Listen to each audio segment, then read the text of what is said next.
But I think just to be safe, Foles probably. I love how the mayor just, got to get involved there. Okay, Shannon, is this going to be an issue for the Eagles? It certainly could be. If I'm the Eagles, I'm going to err on the side of caution. If Carson Wentz is not 100% healthy, he's not starting. He's the future. But it could be a problem. Let's just say, for the sake of argument, Carson misses the first month. Skip, they're 4-0, and Foles has 8 touchdowns, 1 interception.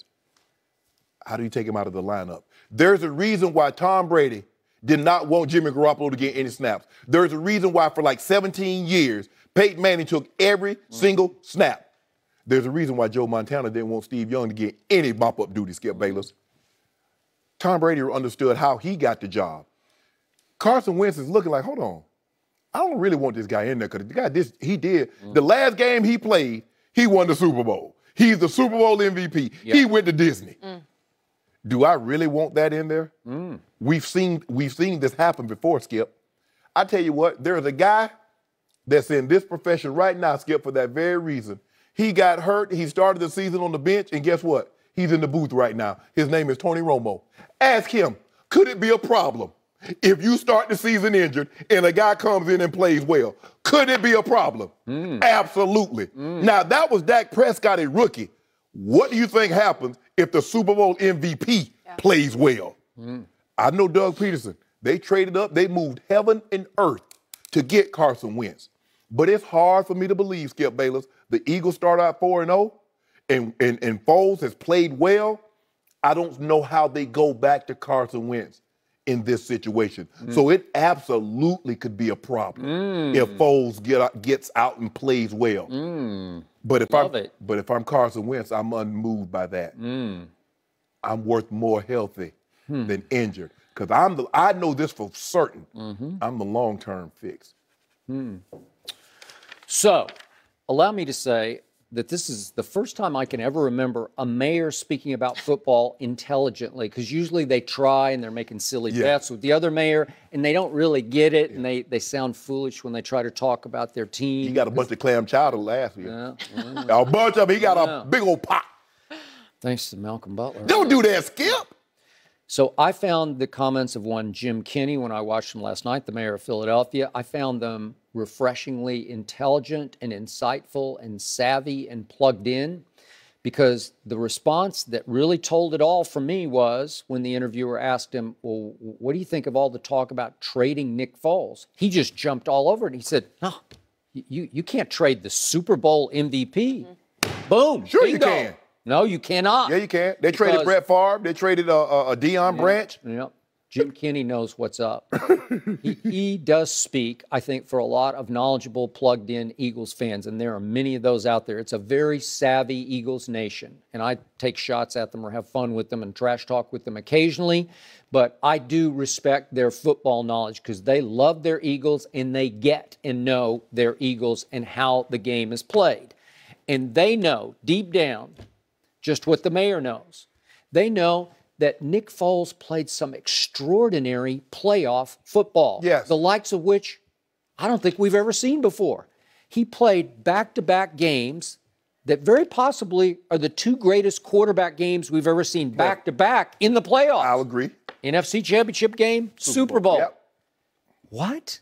That's impossible. And he did it.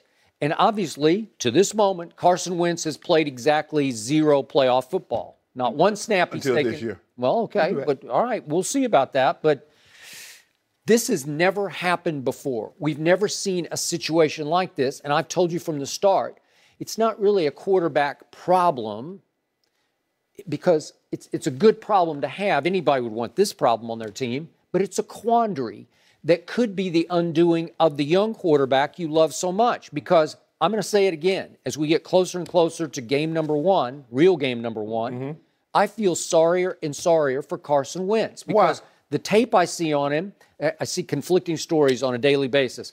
Oh, he's 100% healthy. He's really moving. And then the next day I see somebody say, he's a little limpy. He's just a little, like he's a little tentative. Doug Peterson says it's still in the back of his mind. Okay. And well, how could it not be? Yeah. He tore his knee to shreds. Yeah. ACL and LCL. And LCL, right? Or was it MCL?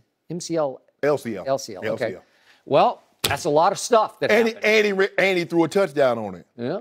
On one leg, like Tiger. Like Tiger won the U.S. Open on one leg. He threw a touchdown on one leg. So I'm going to remind everybody outside Eagles Nation what all the Eagles fans already know, that in regular season football games, Nick Foles has thrown 61 touchdowns to only 29 interceptions. Okay. That's extraordinary. It's very You can't good. find that. It doesn't 2-1 is great. Doesn't grow on trees. In the postseason, he's now 3-1 as a starter. Not a huge body of work, but he's 3-1 and easily could have won the one against Drew Brees his first year starting for Chip Kelly because he played well enough to win the game, and it took Drew Brees, big kickoff return, late drive, walk-off field goal to beat Nick Foles. So he's very close to being 4-0, and he's 8-1 in the postseason, touchdowns to interceptions. That's Rodgers-esque. That's pretty great, man. That's Brady-esque. Rodgers. That is. And so everybody knows that for the first time ever, Carson Wentz he's had no threat to his job, certainly his first 2 years of starting, right? That's normally what happens, Skip. When you get a guy, you find him, you don't bring someone in to challenge him. Did they bring someone in to challenge Dak for his job? Of course not. It was upside down, just like Tyrod and Baker Mayfield are upside down because they'd already signed Tyrod when they decided, let's take Baker, right? But they were high up in the draft, Skip. Listen, let's not forget, Nick Foles was a year away. He was thinking about retiring. And Doug Peterson had him in Kansas City. When he got the job to go back to Philly, he's like, bruh, come on. You know my offense. Okay, so was there any threat to Carson's job the first year when he really struggled and went 7-9 and had the 24th worst QBR in the league? Nope, no threat. Did he ever think, I'm going to get benched if I don't play better? Nope, not at all. Last year, got off hot, stayed hot. Well, I think Nick Foles, last year was Nick Foles' first year back in Philly, right? Okay, but there was zero threat because, to your point, then he had bounced around to St. Louis and Kansas City. If Carson Wentz was healthy, would there be a threat? If he came back healthy right now? Yes. Heck yes, there'd be a threat. The pressure has mounted exponentially now on Carson Wentz because you have to play. These fans, as you know, they're probably the quickest to boo in all of pro football. So you don't think they'll boo Carson Wentz if he gets off wrong, if he throws 3 interceptions? Whew. Yeah. So what do you think will happen to Nick Foles if he throws 3 interceptions? Okay, well, the same thing would happen, obviously. But now you have a quandary because you have one guy who just owned the playoffs and another guy who's not played a single playoff down, but who owned the regular season last year. He just needs to get healthy. He can't let Nick Foles winning the Super Bowl. He can't let Nick Foles possibly starting and keeping him on the sidelines. Health is the most important thing. He has been able to play freely for 2 full seasons until he got hurt last year. Yeah. You can't play freely anymore. You know, if you rush back, quote unquote, Mayor says don't rush. Yeah. But let's say you do because you're a competitor and you say, I got to hold on to my job. I can't give Nick Foles this chance. And you push Doug Peterson and the training staff and the medical staff. You just say, hey, I'm okay. I need to go game 1. And you go out there and stink it up. You know and I know what's going to happen. No, it's going to rain booze. It's not going to happen. Yeah. Carson Wentz knows, he says deep down, I'm a better quarterback than Nick Foles. Well, he think that, but I'm not sure that's the case. That's very much the case. I don't believe Carson Wentz could have done what Foles did in the playoffs last year. You want to talk about poise under fire? He'd probably have about 7 touchdowns against that Patriots defense. I'm going to remind you, do you realize what Nick Foles did to the number 1 ranked defense in pro football? Your Minnesota Vikings? Yes. Torch. And what do you think walking to him would have done? He was number 1. I don't know. He was number 1 in QBR. I've told you, I don't love him. I don't love his pocket voice. He gets a little frantic. Do you love QBR? Yeah. Okay, who's number 1 in QBR? Well, who's had the best QBR of the 2 young quarterbacks over the last 2 years? I go Dak Prescott year to by year. far. I go year to year. Far. I go year to year. Yeah. So Carson Wentz would have finished first if he had finished. He did finish first. Well, he didn't finish Yeah, the year. Skip. You got to finish. No. Yeah. He had enough attempts to qualify. And you gave Dak Prescott an F for his performance last year, and he plummeted all the way to 4th in NFL QBR. Plummeted. The way I evaluate quarterback, Jenny, I don't use passer rating. I don't use QBR. I use wins and losses. No, you use eye test. I use wins and losses. Okay, and my eye test told me. I spoke wrong. You use heart test. No, eye test. You do. And I hate Cowboys, so I got to love Carson Wentz. I see better when than I in hear. your life have you ever loved the Philadelphia Eagles, and all of a sudden you have to because you hate the You know, Cowboys. Jenny, my grandpa used to tell my brother and I see better than I hear. Now, y'all told me y'all were going to take that trash out. But then when I look in the corner, I still see it there. So I know what you told me, but I know what I see. I see better than I hear. I see old I Carson. hear you talk about walk it to him. I'll walk it and to I him. see Nick Foles own the playoffs. Yeah. Own them. That's Like only no one's ever owned them. That's only because Walker to him was injured at the Walk time. it to him's in big trouble. No, he's not. Yeah. No, he's not. He's going to crumble under this pressure. I feel for You this want kid. that to happen. I Why don't want it. Yeah, It's you just do. going to happen. I'm sorry. It's happening right before your very eyes. No, it's not. The mayor summed it up. You can't trade the Super Bowl MVP. So now the mayor is James Andrews. He What the hell, Skip Bayless? And they can trade the MVP. Let me ask you a question. How did Joe Montana get to Kansas City?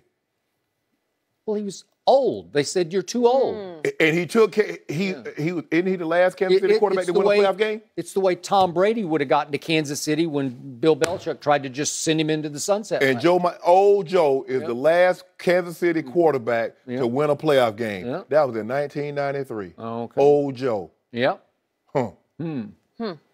What about old Brett Favre? What's your point? They traded Super Bowl MVPs. Is Nick Foles old? He's just entering his prime. Oh, now he's in his prime. Well, he's entering it. He's just starting. He's coming off his prime.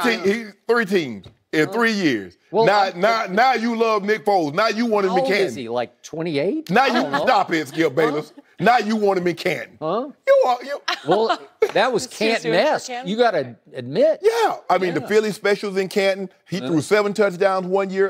That jersey, a cleat thing.